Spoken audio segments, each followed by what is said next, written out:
Hey, what is up guys, MKBHD here, and it's getting to be that time of year again when tech picks up again, when we start to move a little bit faster. Now, I'm sure a lot of you guys realize that after CES in January, there's a little bit of a lull where we're all kind of recovering from that.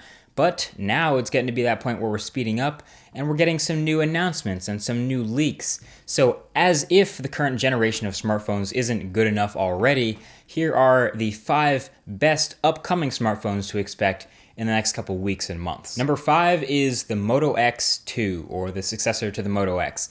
This one's a little bit lower on the list because it's a little bit further off, so late summer for this one, so August or September maybe.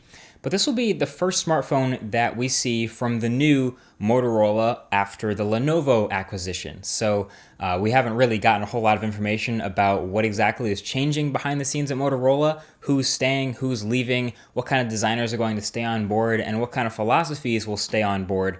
So, I mean, the Moto X was a crowd favorite. A lot of people liked that phone, so it'll be interesting to see how much of those philosophies carry over into the next Moto X. If what we know about Motorola is correct, then we're not going to be expecting the highest end phone ever on paper. I mean, the Moto X was not the top of the pile in terms of specs, but for all we know, they could have been working on this phone since the day the Moto X came out, as far as we know, before the Lenovo acquisition. So when this new Motorola flagship finally comes out, it'll give us a better idea of the difference that Lenovo has made to Motorola and the direction they're headed in terms of flagships in the United States. Pretty important to distinguish the difference between the old Motorola and the new Motorola, and this new phone is going to help us see exactly that. Number 4 is the Sony Xperia Z2. Now this is definitely a high-end phone, and it's already in existence already. People who went to Mobile World Congress got to see it. I didn't go, so I haven't seen it yet. But if you couldn't tell by the name, the Z2 is the successor to the Sony Xperia Z1 that I reviewed. And I had my gripes with the Z1 that I talked about in the review video, some annoyances with the display and the flaps all over the phone. And the Xperia Z2 is still IP58 certified, which means it's still dust-proof and water-resistant. But it does have some new improvements to the display and the build, the design, the battery, and the specs, of course. So there's a lot of improvements behind the scenes to make this a worthy successor to the Z1. There are also some camera software improvements, so it has the same 20 megapixel sensor as the Z1, but it joins the ranks now of smartphones to shoot 4K video. So the Z2 is shaping up to be Sony's major flagship competitor for 2014, and that'll be out on April 1st. Number 3 is the Samsung Galaxy S5. A lot of people were expecting a lot from this phone, and it's almost impossible to live up to the hype. We see this with basically the iPhone and the Samsung Galaxy S line. But don't get me wrong, this is still a very high-end phone. So it still has a 2.5 gigahertz quad-core processor, 2 gigs of RAM, the latest version of Android, a 5.1-inch 1080p display. It's the whole works. But I actually did get to spend time with this phone. So if you want to check out my full impressions video of it, boom, you can click there, or the first link below the like button. And that'll be what I think of the Galaxy S5. So you can click that, or you could, click it later. It opens in a new tab, so you can just leave it there and come back to this video. Yeah, so that phone comes out on April 11th. So number 2 is the all-new HTC One, or the M8 as we're still calling it.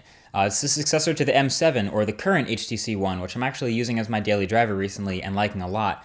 This phone we thought wasn't going to leak, and then we remembered it's 2014 and everything leaks. So we got a 12-minute hands-on review video of this phone comparing it to the One. It may not be the best video in the world, but it's the only video in the world showing this phone what it looks like in person, so you might as well watch it if you're as interested as I am. So look, this phone's all about build quality and design again. That's what it was all about with the original HTC One. That's what it's going to be about. That's the #1 talking point again for the M8. And it looks like it's going to keep a lot of the same design features from the original One, including those front-facing speakers, but with a couple of little quirks about it. I mean, this slightly asymmetrical speakers and the slightly unnecessary chin, but that's okay because we already know this is going to be a very high-end phone again, as HTC does. And if you want to check out exactly what to expect, I also did a what to expect video.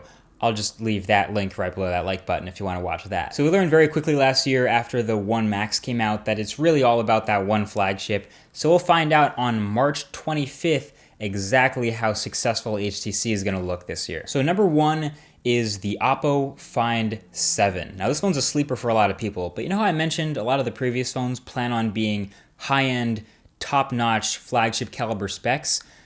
By the looks of the teasers we've seen and what Oppo has shown us, or at least told us about so far, this phone aims to top everything. It aims to trump that whole race. It's trying to win the flagship spec war. They've teased a 5.5-inch 2560 by 1440 display, 2.5K, Snapdragon 805 processor, 3 gigabytes of RAM, removable storage, a removable 4,000 milliamp hour battery, and a recent leak suggested a 50 megapixel camera.